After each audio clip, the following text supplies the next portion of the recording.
this is nothing compared to what I've been through. Since you had an opportunity to go play with High Point, how was that experience going into that level, coming from high school, from New York to High Point, and playing at that level that prepared you for the next level? I think, honestly, the transition was pretty easy. The coaching staff really laid everything out on the line for us. Okay.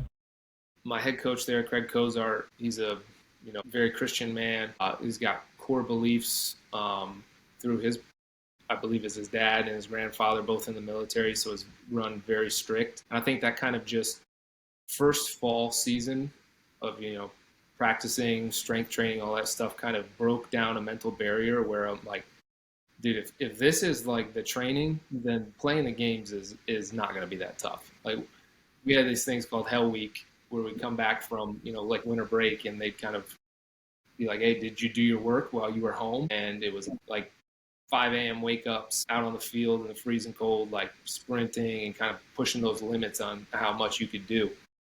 I remember treading water with a cinder block in our hands. It was like a group of 5 of us in the deep end of a pool.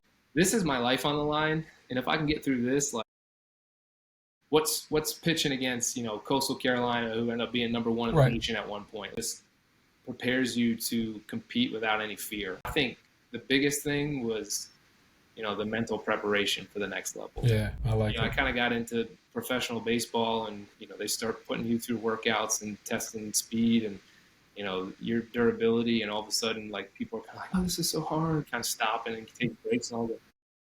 This is nothing compared to what I've been through. I'm confident, I ain't gassed up, look what I'm driving in. That's electric, kickball tester, well not yet, but it's on my checklist. Pre-order that, yeah, I'm invested, waiting for mine come in. Timing, man, patience, that